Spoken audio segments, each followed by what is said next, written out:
Welcome to the Wills Podcast. This is a space where we explore leadership, family business, supply chain, and much more. Today on the podcast, Randy Hopkins. Randy works in Member of Parliament Michael Barrett's office. Today we talk about Randy growing up in New Brunswick, we talk hockey, and we talk about ending homelessness in our area and so much more. Glad you could join us. We're with Randy Hopkins today and on the Wills Podcast, and Randy is a constituency affairs advisor, correct? And he was just telling us a little bit about it. Maybe before we talk about your current role with Michael Barrett, Member of Parliament, before we talk about that role, a little bit about you. Where did you grow up? And where's some of the places that you've lived? So I'm a Maritimer by birth, born in Digby, Nova Scotia, but raised as a herring choker in New Brunswick. So most people would know where McCain Foods is in New Brunswick. That's within 3 miles of our growing up house. And lived there till university days, went to university in Sussex, New Brunswick. I got my BA degree there. And then from there, I came to Ontario for about 1.5 years.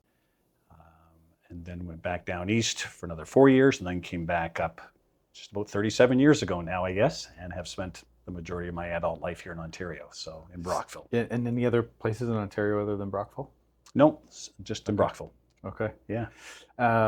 What's it like going back to the east when you, if you vacation or if you go visit or whatever? What's it like going back? So it's interesting. My son lives there. He actually left here, and he went to university down east as well, and fell in love with it. Of course, a lot of our vacation time was spent there as we raised the kids.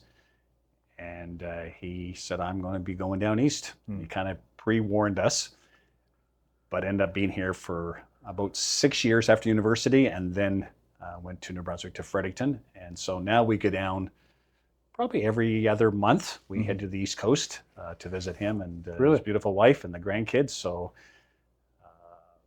it's interesting going back, as a lot of memories, obviously. I can't say I want to live there. Love to visit, know a lot of people, know the area well, but I love Brockville. I love the St. Lawrence River, so it's a neat feeling to have a connection there. They're building a house, so there's supposed to be a granny suite there as well, so we'll have our own space if we need it eventually.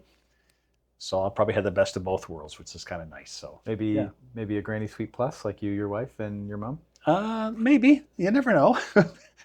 They'll have enough space for sure. They're making sure that they kind of plan for the future, which is great. So So my uncle was in Moncton, so we went there growing up, and so good memories in New Brunswick. We just drove through there on Friday. Straight shot. We were in PEI. And so we drove through. On the way up, we did our classic covered bridge stop. But Moncton's fantastic. What did you have any summer jobs? Yes. What were some of the summer jobs in New Brunswick? So McCain Foods, obviously the main supplier there. So potato picking season was big for us. More late summer, early fall. So the schools actually would start early mid-August, and then shut down the second week of September for 3 weeks. All the schools would shut down. Really? And for potato harvest. And so I have 5 brothers, 5 siblings, and my dad was a pastor. So always kind of looking for some side hustles to make some money to feed 6 hungry mouths. And that was the way that we did a lot of fundraising for things that we wanted inside of our own household. A couple of good memories on that one was we had to take turns, of course, doing dishes and house chores. And the first thing we wanted to do was buy a dishwasher, so that would eliminate our washing the dishes. So we all decided that one year, that's what we're going to do, is give Mom an early present and also ourselves, and not have to do dishes anymore. I can't really remember how that all turned out, because I'm sure there were pots and pans we still had to do, but and beside that, we'd often buy our bicycle. After 3 weeks of working in the potato field, we would be able to go and buy our bicycle or a pair of hockey skates for the upcoming season. And so that was one of the major summer jobs. And then my dad also did a lot of community farming, I'm going to call it. We had upwards to 6 gardens in a little town called Bristol that had about 700 people. Mm-hmm. And he rented spaces from neighbors who had fertile land on their property. And we would plant vegetables, and then we would harvest them and then go sell them door to door. And again, my dad had a wagon behind whatever vehicle he owned at that time, and we'd circle the community and sell our vegetables and make some money that way. And then as we got to the age where we were allowed to really to work out, I worked for a UAP company, a automotive parts store, and did that through high school and also through my university days. So a variety of things that way. So vegetables and car parts. Yeah. Paid the way.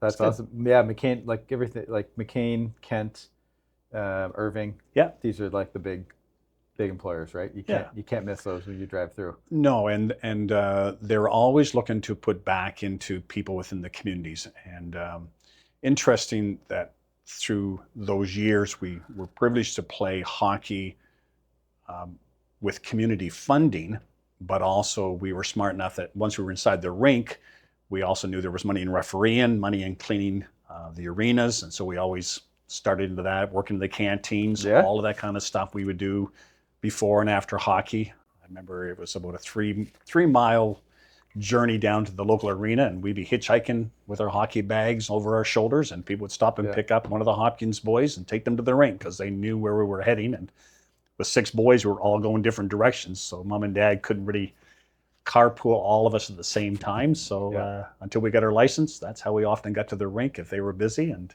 call a friend. Yeah, a lot of good memories that way. So how about the boys? How many played hockey? 5 out of 6 did.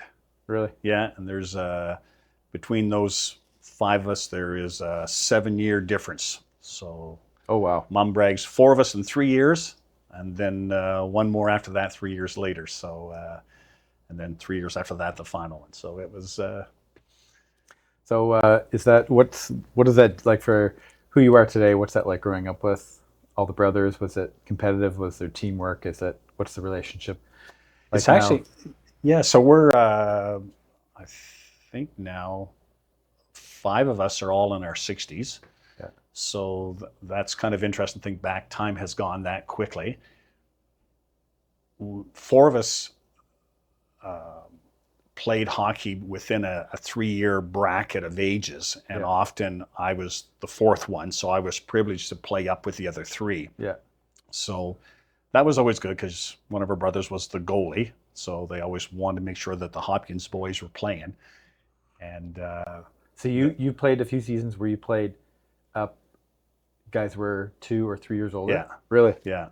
And again, periodically, like every 2 years or 3 years, that would give me that chance to do that. And so you had to grow up because you were in that change room, and you had to play up like. And it's back in the outdoor rink times when we actually played competitive hockey in the outdoor rinks, which was pretty good. But yeah, I don't know that I would recommend that because of what you're referring to. Because as a 12-year-old playing with 15-year-olds, right, like it's quite a jump. Yeah. But of course, by that age bracket, they were starting to get a little bit more competitive, and so it wasn't as that didn't happen after 15 years of age. So yeah.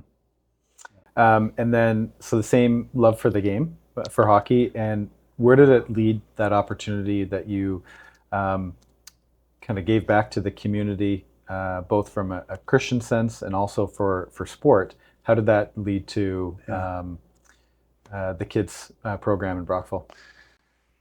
Yeah, so I think because of what I grew up with, as far as my dad giving back to the community, he taught us on the outdoor rinks. We didn't have Zambonis back then for the outdoor rinks, so anytime we finished playing, we were told to pick up the scrapers and give the ice a scrape before we left to come home. Mm-hmm. And we were always asked when we got home if we did it. And then when we arrived, chances are that it needed to be scraped before we started because not everyone was told to do what we were told to do. So my dad believed greatly in giving back to the community, and all of our equipment was donated except for skates and helmet. Our uniforms were always donated.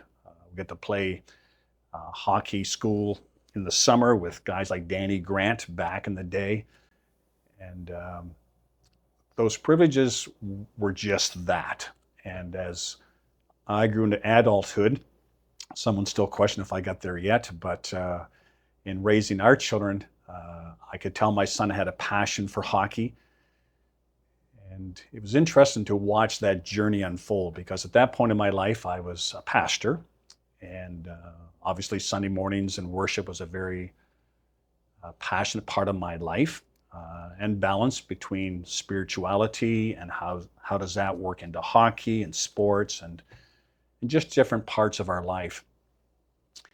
And so when my son turned 5, we actually had a beautiful outdoor rink ourselves. It was the full size, 85 by 200 in our backyard.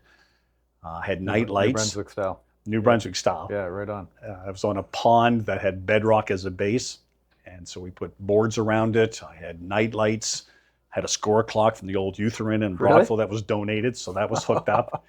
So it was a place to come and play hockey. And my son grew up from 3 years of age skating, and all the kids came and played. And I got watching that unfold and just realized again the importance of the relationships among neighborhood kids. And of course, when it came time for him to want to play minor hockey, he was 5, and the majority of practices were on Sunday mornings. And I'm like, this doesn't work. So we went to the local minor hockey league and just said, how can we work this? Because it was getting expensive back then. And they said, well, there are no alternatives. And I said, well, can we have 60% of our money back if we don't come on Sunday mornings? And of course, they kind of scoffed at that. And I knew that was the answer. So a buddy of mine, Paul Armstrong, and I, we thought, well, why don't we start our own league? And so that's kind of where it started from. And the hard thing was getting ice, obviously, same as today. And I remember being invited to talk to CBC Radio with the president of minor hockey, and has broadcasted all across Canada about these 2 guys wanting to start their own private hockey league. And so we went down that journey, and we were challenged by minor hockey that we couldn't afford the insurance, which was probably true. But I didn't give into that. I said, well, we're still getting pricing. And I remember the first price we got for insurance was $10,000. And we're talking like 30 years ago. Based off of X number of ice times and number of kids? Yeah. Okay. Yeah, and a basic policy, and they tweak it a little bit, but that was minimal. How many years ago was this? This was 27 years ago now. 27 years ago. 10 grand to have your own league? Yeah. Okay. So anyway, we decided we would keep pricing and found a group that kind of saw our hearts, knew there was no body contact, which made a big difference for them. And we ended up getting, I think, the insurance around $4,000 or $5,000. Right. And then we just started raising some money locally and asking people if they wanted to be a part of this. And the next thing we know, we started the league. 47 kids the first year, grew to 70 the next year, grew to 96 the next year, and then it just went up. The most we had was 200 kids, which became that's all that we could host on it. That's how many ice slots is that? We had 4 different ice slots. So we had a lot of kids on the ice at one time. Yeah. Most of it was the younger group from ages 5 to age 7. Yeah. And we would have upwards to 100 kids on the ice at the same time. But we divided it. We bought rink dividers, divided into thirds. 3 games or 2 games? 3 games. 3 games? Yeah. Yeah. And kids would sit on the dividers until their turn would come on the ice. And had a lot of good volunteer coaches. Yeah. And it was a great way to kind of get it started, give back to the community. And that's what you need, and you end up making some awesome relationships with the coaches, right? They're unbelievable. There. Yeah, most of them are parents, right? Yeah, and that was a little touchy, to be honest, because all of us as parents want to be with our kids. Yeah. But we often want to play favoritism to our kids as well, and it's hard to separate. And also that bond at that age, the young boys and girls would be attracted to want to be with dad. And so emotions would run high and tears would be there. Yeah. But we worked it through, so we just said to dads and to moms that want to be on the ice, you could not coach your son. You could be on the ice at the same time, but you couldn't be with your child. Yeah. Took a little bit. That's what I would choose, by the way. Yeah? Oh, yeah. Okay. Well, most of them wanted to be with the kids, right? And they also wanted to show off to their kids. So the other rule was you couldn't shoot the puck as an adult. Yeah. You could pass it, but you weren't allowed to shoot it. Did you get any other pushback, like in the earlier, like when you were starting out? You know, you're taking away. Like I know there's a ton of positive. Yeah. With the league. Yeah. But did you have to work through any other challenges off the hop? Only probably from 2 parents that I actually recall, Jordy, and this was interesting. And both of them were concerned about the color of jersey and the number on the jersey. Gotcha. So it was at that level. It wasn't about this is taking away from something else No. or the quality of coaching. This was No. was just a and little that was bit a really interesting thing. And I go, well, that's okay. This is what you have. And Yeah. fortunately, no one had Will's transfer in the back of their shirt. They didn't want to give up that, right? They were hanging on to that one. So at those times, we just said, well, this is the option, and we'll gladly give your money back. Mm-hmm. Oh, no. And it was the only complaint we ever had, which was kind of funny to the whole thing. So wanted to go back on one thing. So growing up, small community, dad's the pastor. And what was that like? What was the good and the bad? It sounds like just in your brief description of the vegetable that he was a relationships guy. So you can't be selling vegetables and not have a good not be willing to make relationships and reputation. So like pastor's kid, what were some of the good and bad of that growing up? Certainly don't know of anything necessarily bad, but probably the downside being known as what we call a PK, a preacher's kid, right? A lot of pressures to be good all the time. And we certainly defied that a number of times, unfortunately for our parents, but certainly knew how to toe the line when it was time to toe the line. Right. In hockey, it was interesting because we ended up being pretty gifted for that community as far as being able to play good hockey. And so when it came time for tournaments, they obviously want us to be at the tournaments. And my dad said, that's fine, but they're not playing on Sunday. And they're like, okay. And they literally, Jordy, had people change the tournaments to Friday and Saturday to make sure that we could play. And I think back to that now, like you can never do that in today's society, right? Yeah. But we would play like Nakawik, teams from Oromocto, teams up north in Edmundston, Perth, Andover, those areas. And we would travel like an hour and a half. And those tournaments would be on Friday and Saturday. And I still don't know how that all happened because we weren't old enough to understand it. But in today's world, it would never happen. Mm-hmm. So that was a bonus for us. But with it also came the challenge of as my dad wasn't able to coach all of us at the same time, obviously, then we get into situations where we had different coaches and, the dressing room atmosphere was pretty rough as they are today, right? I get that. But it's also a chance in the faith community to stand strong for what we believe in, because we're to be in the world but not of the world, right? And that's a tough line sometimes to walk because of the pressures in our society, and it happens when we start, getting into the world in those situations and learning how to participate, how to be a beacon, and how to live a godly life in a society that puts a lot of pressure on us. And so we got that being a preacher's kid because there was the expectation that we were perfect, right? That we would have to toe the line. People that knew George Hopkins knew we'd have to toe the line. Yeah. But we also were trying to mature as young guys, right? Like we were just ordinary guys. Yeah. So. Yeah, and it helps when it does help when you're respected as an athlete, actually. For sure. Because they're looking and saying, these guys work hard. They're here, got a good attitude, right? Yeah, and we were taught that. I think I'm very grateful for our parents in that way. We weren't shy to work. We didn't have a gym to work out in back in those days, but we sure knew how to handle a bag of potatoes and a basket of potatoes and a barrel of potatoes. And, I think we were pretty strong young men, but in the whole preacher's household, that was probably the biggest challenge, is wanting to be in with the in-group and yet knowing that it just always didn't work out that way, right? And we were very fortunate that my dad had a vibrant church, a good youth program, a good youth group. And again, there was that part of it that kept us kind of in the line too, and experiencing God in church, but also within our own home life too. So, yeah, lots of pressures. I remember thinking back to those teen years.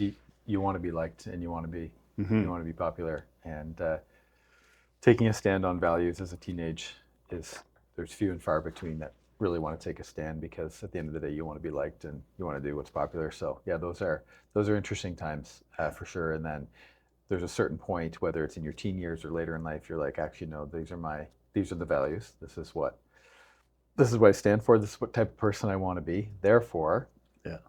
This behavior or whatever is, not helpful, not good, need to walk away, Yeah. whatever.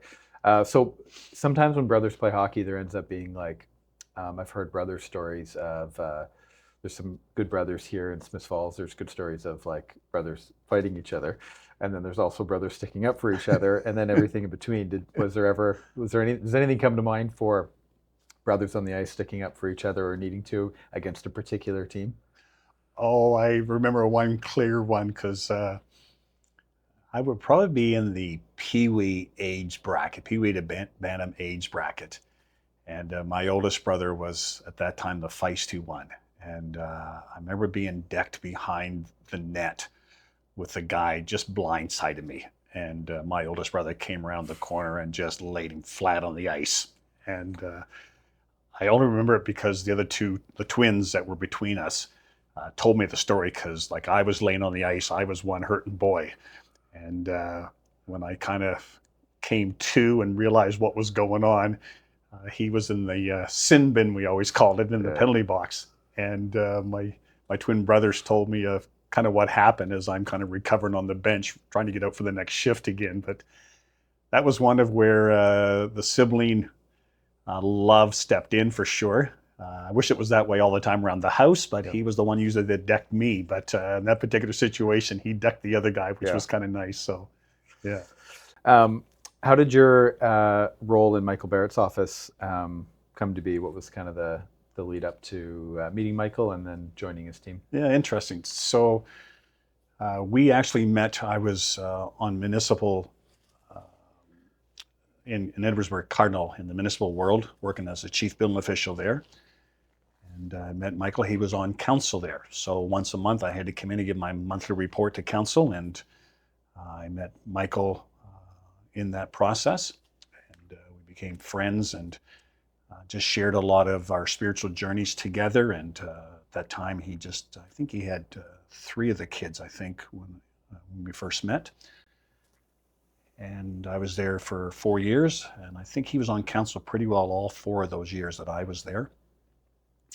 And when he had the opportunity to become member of parliament, I certainly was 100% behind him in that. And once he got elected into that position, he called me and asked me if I would come and be a part of the team with him. And I was quite struck that he would ask me to do that.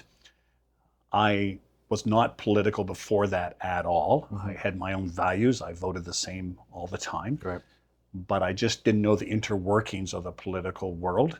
Yeah. But I knew Michael, and I knew he was a straight up guy, and I knew it'd be an honor to work with him, given that chance. And there's only 338 of them back 7 years ago, 343 now, but 338 back then. And I was privileged to be asked to work with one of them, one of the leaders of our country. So I wasn't expecting it. Yeah. Came out of nowhere, but. Did you get teased at all by friends or family about getting into politics? No, not really. They weren't surprised at all in some ways. I think they wondered how it all happened, as most people do. Yeah. Because it wasn't a job that was advertised, and it was just something that came my way. But Jordy, that's how my life has been. I just have had different things come to me, and I've never said no. I've always jumped at any opportunity that came because it was new, it was fresh. I often am teased about not being able to keep a job for long, but I told Michael a couple of weeks ago that this is the longest serving job that I've had. Really? And, yeah, like. How long were you a pastor for? That one was the longest. I was a pastor for 20 years. 20, okay. And then through some situations within the church that happened, and also Kathy's parents were getting older, so we couldn't leave the city with the pastoral change. So we ended up staying there, and doors began to open up, and I went down different roads and business worlds, and I've owned a couple of businesses that didn't go well, and then got into a business that did pretty good. Haven't made it for the 2 lost ones yet, but I'm getting close on it. And then from that, I get into some municipal work, and that opened the door for me to enter that field. So it just seems 3 or 4 years, something else would come up, and I would just take the opportunity to keep moving along and try new things. So working in an MP's office, and it's not like it's a highly defined role, right? Like you, Michael brought you in because, probably largely because he could trust you, right? And you want those people around you, and you guys had a connection and some things in common. What are some of the different hats you've worn, since you started with him? Yeah. So when I first came, I had never been in an MP's office, I think once to fill out a passport application. So I knew they did those. Yeah.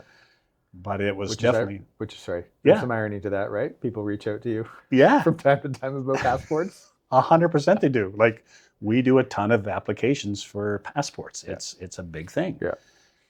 And from that, I just learned all the things that have to do with CRA, Service Canada, IRCC, the immigration process.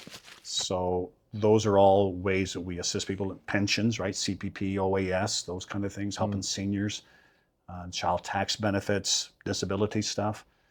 So a lot of those areas, probably the part that I really enjoy the most is within the community, helping different groups, introducing Michael to different groups and to different business owners. We do a lot of events, stakeholder events, people that have an interest in our community that just need help to know how to flourish that if we can assist them in any way. Yeah.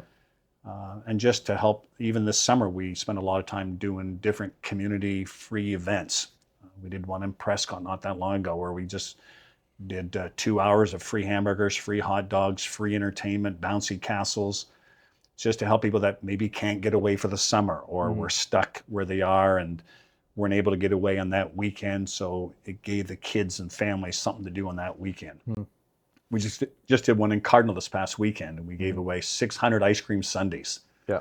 And helped people there again just to enjoy a sunny day. And yeah, those are things I really enjoy doing because you watch the delight in people's faces when we receive something free, number one, but just the community spirit that's within our riding. And we are very blessed to live, we always say, in the best community, within the best province, within the best country in the world, right? And we are very blessed here. And I'm sure, like, you're a seasoned person to this area. Some of the people that come into Michael's office, I'm sure that, like, if I'm Michael, I want to expose them to Randy. And what is it like to have relationships for years in the community? Do you know what I mean? Like, yeah. Because if you come into a new role in an MP's office, it's like, here's what it's about. And you go to this event and you're chatting with people and they telling you their life story and stuff like that. I'm sure that it's a unique experience. Some of the young staff that you've got to work with. For sure, Jordy. Yeah. And that's something I think that Michael's looking for when we talked about coming to join his team was just introduce him to people within our community. And it has been a really cool journey that way as people walk in the office and again, the younger staff are like, you do know a lot of people, eh? And I go, I guess so, right? But it's just because we live in the community, right? And I've had a lot of really good interactions through the years, and it is a blessing for sure.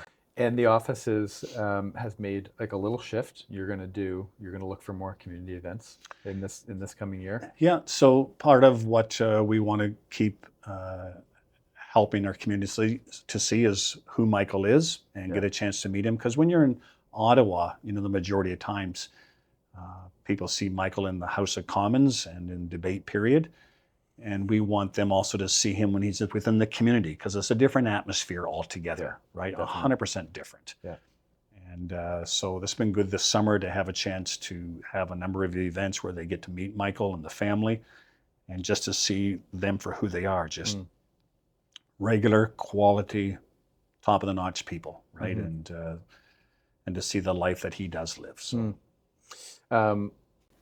If you're conservative, tough loss this year, what was it like for you guys? Not this riding, but the momentum that was there and some of the excitement that Michael's team, many other teams had. What was it like regrouping? Yeah. For you guys emotionally, and what's that been like?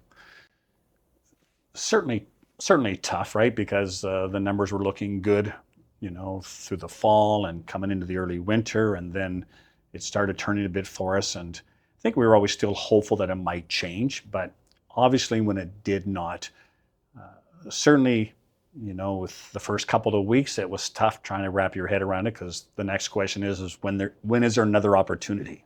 And, how do you build on what you've already done and so on? So certainly a very disappointing time for all of us. Mm-hmm. But that's life, Jordy. Yeah. Right? It's life in politics. It's life in ministry. It's life in the business world.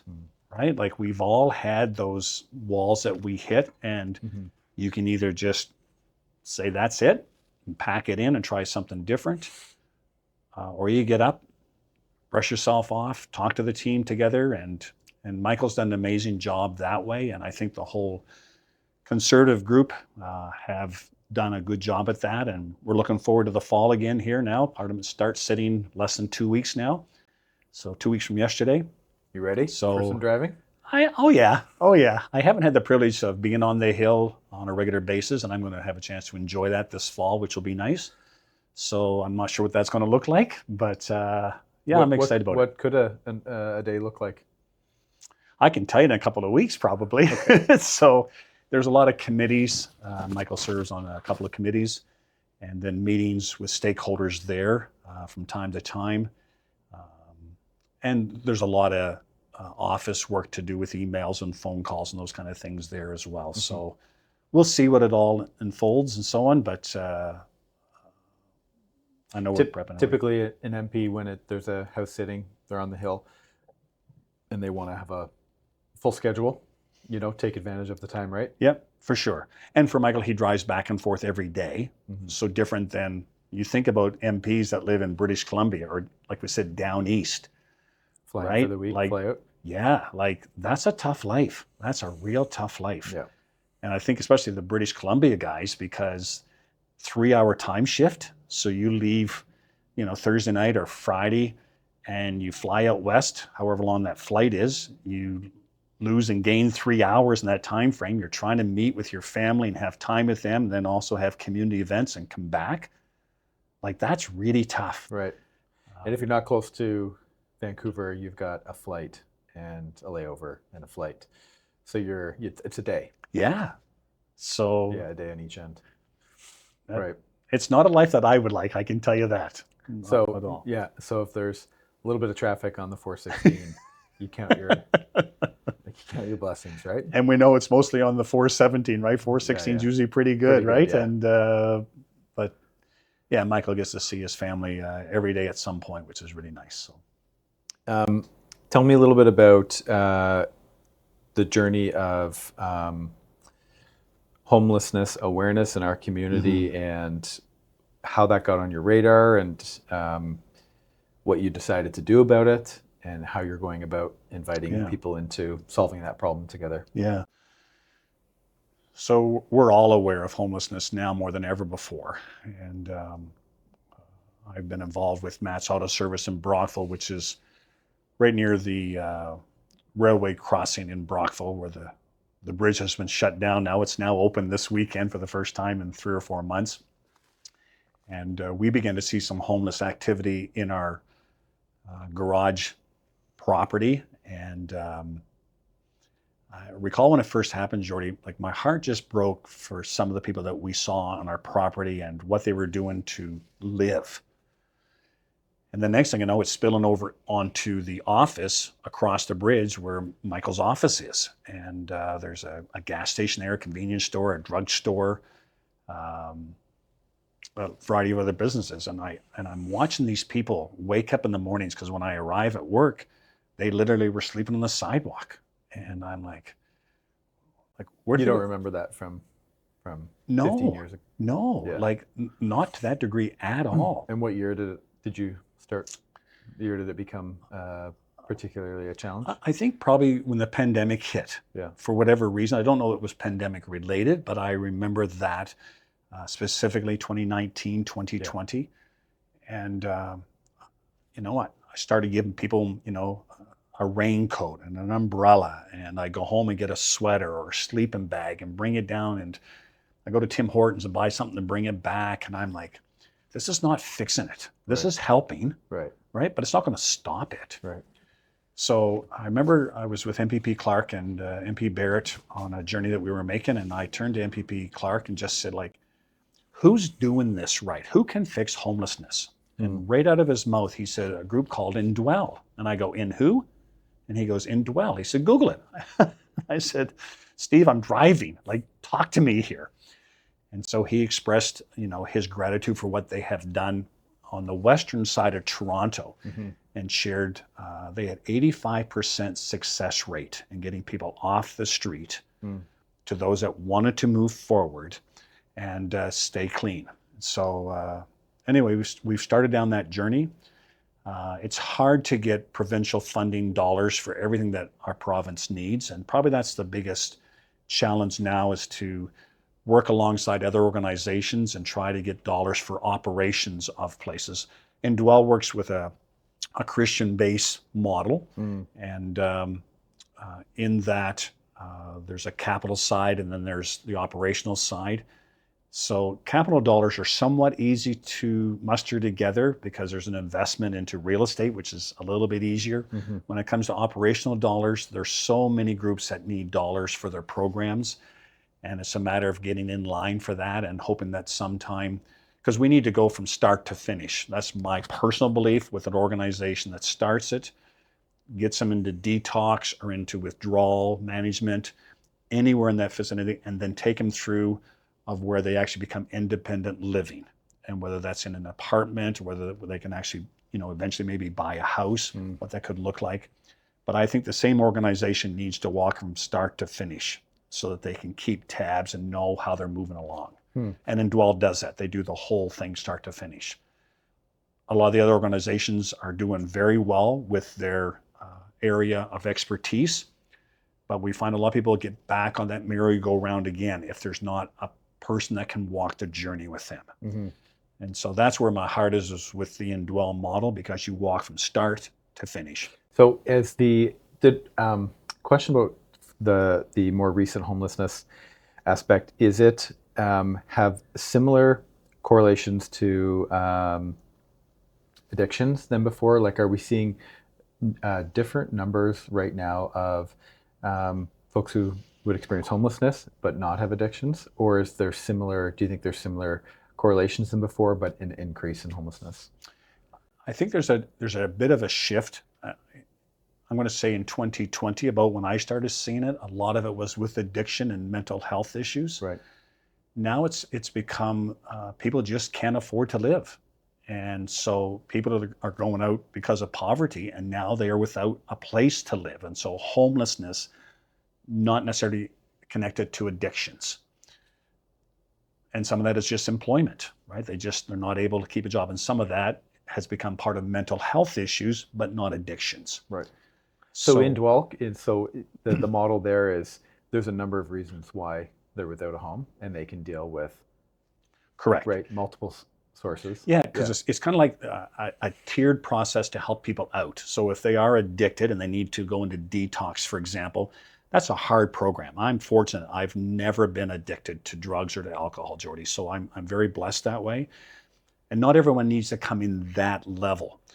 Some need to come in because they just don't have a house. So if they are given a place to live and also a way to make money, you come in at a different stage. And I like to kind of do it like in apartment buildings is the best way to describe it. So there's a detox, maybe apartment building or facility. And then once you get to the point of where you're able to live and function that way, then you can go to the next stage, which is where you need to learn how to start living in society again, right? How do you interact with people? How do you prepare your meals? What do you do for cleanliness, right? And be taught that almost all over again. And again, people can step into that stage that maybe aren't addicted, right? They just, have kind of lost their way. Yeah. And then a third stage of where, okay, you've been given a house or been given a place to live. Now, how do you help find a job? And so we work with people that way to get them employed again. And you can come in at the third level as well, right? Kind of where you're at is where they introduce you to where you need the most help and where we can help the most. And so, like, where are you along the journey? So then there's this model that you've gotten to know some of the people and understood it to where you're at today. What does this look like for this area right now? And what are some of the key expertise or programs that are still not quite there yet? Yeah. Because you don't want it, like you said, you don't want to just deal with, it's this piece about many services solving multiple problems, right? Because it's not just without a home. So in terms of what this looks like for here, what are some of the pieces you're still hoping to fill? Actually, we're trying to get it launched, to be honest. So we've got a number of businesses, individual people that want to make it so it works all the way through. And I know the province has a heartbeat to have that happen as well. But there's so many groups asking for dollars, Jordy, it's really hard to say what will take us to that level. So I've had the privilege of being in Premier Ford's office and share the vision with him through the counties. Did an excellent time, be about a year and a half ago now that we sat in his office, shared. He gets it. The Heart Hub, we're blessed to have that happening within our community. Smiths Falls and Brockville, the tri-counties, are working toward that. They've been given funding for that. So that's a step forward. So we're not kind of sure how this is going to unfold yet. I wish I had a solid answer, but I'm still asking in my own life of what's the next step here. And I've been talking with Indwell. Both Graham and Jeff, the co-guys there, have been very helpful to me in trying to launch this. And they're as frustrated as what we are, thinking, we know it's needed. We know it's the right time. It's just what is next. So that's one of the things I just, as a faith believer, I just keep saying, God, it's in your time. I'm open. I want to do more. I just don't know what the next step is. And I'm waiting for that aha moment and ready to rock when it comes. So that connection or that piece of the puzzle, like the passion's there, the desire comes from a good place. You've already met other people that share it. You know that it's not one fix here or one grant here. It's a much more bigger scope. And I will share with you, Jordy, on that in my heart, I call it my gut, but my gut is saying that maybe it's not government money. Yeah. Maybe it's not. Maybe there is some group, some organization, somewhere out there that someone just wants to make a difference and wants the right people to work with them. Because money is never the problem. It's finding where it is. Yeah. There's always enough money. Yeah. And I'm just waiting for that latch to be unlocked and we're ready to go. So I just keep praying and asking God to provide it and we're ready to go. So who knows? What would a phase one look like in terms of, a building? What would be a cool way to start in terms of number of units, and then what services? What would it look like? Phase one look like? And I've been asked that, and I think we got to do 2 facilities at the same time. Be ready for stage 2. So stage 1 may be similar to what the Heart Hub is, 10 to 15 detox beds, but with step 2 maybe attached to that of you can move right into here, but then have step 3 in the second building ready to go. So it's almost like you need more in step 2. The detox doesn't take long to work through detox. And again, programs go from anywhere from 2 to 6 months in that time frame, and then you're ready for the next one. So what's happened is they go through detox and they fall off again, and they're back, where do I go now? So you got to have the second stage ready to go and then be working on stage 3.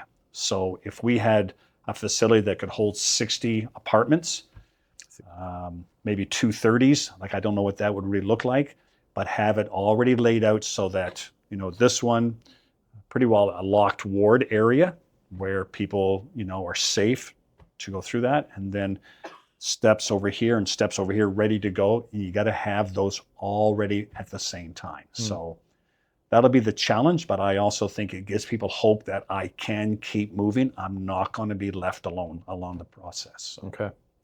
Can we partner with Indwell in terms of 100% flying under their 100%. Yeah, they're ready to go with us. So there's resources. Yep. And okay. Yeah. And they'd love to come to Eastern Ontario to help us with that. So And that's where we need their staffing, we need their model to follow because of the success rate. So we're talking still all the time. We're just waiting for that. Waiting, yeah. Yeah, that lock to be unlocked. So, Maybe it's a who, maybe it's multiple who's, maybe, yeah. yeah. So. Yeah, well, that's exciting that you haven't lost that passion. It's on a different timeline than what you and others feel would be ideal. But at the same time, why rush it and move if it's not ready to move yet? So. And every time I feel like it's leaving, a conversation like this happens again. And I'm like, yeah, don't lose it. Yeah. Don't lose the passion, because it's still needed and people are still asking. And that's encouraging, Jordan. It really is. So for you, Randy, we had you come and speak with some of our leaders in Brockville. We had a really good hour and a half together, just hearing from some life stories. And what are some, when you look back to small town New Brunswick, to hockey, to businesses, pastoral, that sort of thing, what are some of like the key, just key themes or lessons that really stand out for you in your life? It's interesting. Paul Armstrong, who was with the Kids Christian Hockey League with me, I think he's like 8 years younger than I am. He retired last week after 30 years of the same job. And I laughed. I said, Paul, we have been so different all of our adult life. We've done everything together as far as hobbies and recreation and the hockey league and raising our kids. And I said, the difference is, I said, you can stick to something. I said, the way that God's created me is totally different. And I think I've learned to embrace that, Jordy. Some people would be concerned about that, but my life with God and my careers has been a real variety of things. And some of that has created the friendships that I have, and so many friendships, because I've walked different journeys and met people there. I remember the first time I met your dad. It was at Camp Iowa. And there was something about Terry and I that connected. And of course, I obviously now know that it's a lot of our value system, not just spiritually, but just who we are as guys and our ambitions. And your dad has been that kind of a mentor to me, and also just a good friend. And we don't meet on a regular basis. But I met him here this morning, and we talk and we talk and we talk, and we go back and review, but we also talk about where we are now. And I think that's the part that I've really learned to accept with God, is his plan is so good for us, and he allows us to be us. He did create us, right? And he created us to enjoy life, not to, be discouraged along the journey, but to embrace everything that we encounter, good and bad. I remember when I lost the two businesses, like they weren't back to back, but they weren't that far apart. And I started to get really discouraged. I'm like, what can I learn from this? And it's because I had mentors around me that said, you're not going to quit, are you, Hopkins? Like, it's only, $80,000, was one that I lost. And it's like, yeah, it's only money, right? And I remember that journey of meeting a guy that believed in me and, lent me $80,000 to pay off my debts, and I could pay him back. And I mean, we had a relationship before that. I wasn't expecting it, and God, put that in my lap. And then 3 years later, went down another road, and, similar experience. And again, the people that I met in that journey was totally different, but strong friendships have lasted forever. And in that, I've learned just to embrace every opportunity that God puts in front of us, challenges or things that are easy, it doesn't matter, and walk the life that he asks us to walk. And Jordy, I'm far from perfect. Like, I have so many shortcomings, so many, and we don't have time on air, nor do I necessarily want to air all of them. But I have learned just to walk as faithfully as I can, and I'm still missing the mark, but just keep walking ahead and the challenges that we face every day. Because we're all similar in our struggles. Yeah. We just don't like to talk about the struggles, right? We'd like to talk about the good things that happen. Yeah. But some guy showed up at our church this Sunday, and I was like, welcome. These are a lot of imperfect people. I'm one of them. And, if you want to come down this journey with us, you're more than welcome. But I can't promise you that this is a place where people are living perfectly, but that's what we have in common. Yeah. Right. And we need help. So true. And we need mentors. Like, my life story is is about key people as well, like key people at the right time, right? And Exactly. key people at the right time who care. And the moment you start pushing those people away and getting isolated, like what people went through during COVID when things got really narrow with friendships and whatever, you don't have that frame of reference to talk to be challenged, to be influenced. Like it sounds like you've always had people in your life that are inspiring you, who know you, who care and Yep. willing to take you aside or give you a nudge. And it's such a wonderful thing about this whole journey is doing it with people. Yes. Right? Yeah, 100%. Yeah. Well, thank you so much for taking some time today to come to Smith Falls and talk about hockey, business, politics. Oh yeah, one more thing. I was Sure. going to say, tell me a little bit about your Sea-Doo hobby. That's what I want to talk about. Oh yeah. When did your Sea-Doo hobby start, and what are you doing in a week? Like, what sort of stuff do you like to do with the Sea-Doo? So one of my businesses that did well for first couple of years was I ran some concession stands in Brockville, and I had the Blockhouse Island ice cream shop. And our kids were 13 and 15 at the time.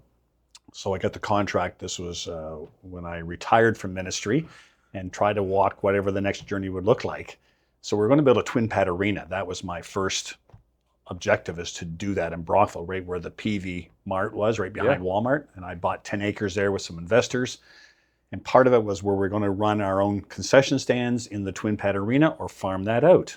And I said, well, let's run our own.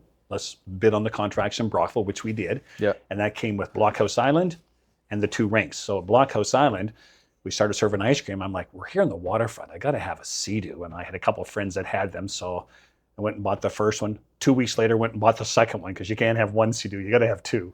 Yeah, people feel left out. Exactly. So that's been like 30 years ago. Really? 25 years ago. Yeah, we bought first Sea-Doos. What was the first Sea-Doo? It was a 2003 GTX. Yeah. Yeah. So And- the 3-seater. Yeah. GTX. Yeah. And I still have 500 hours on it. So my buddy Paul, obviously, he ended up with that one. I don't know Still whose alive? name it's in. Oh yeah, it's still live, still runs. Over 500 hours. And the 2 we have now are just hitting 400 hours each.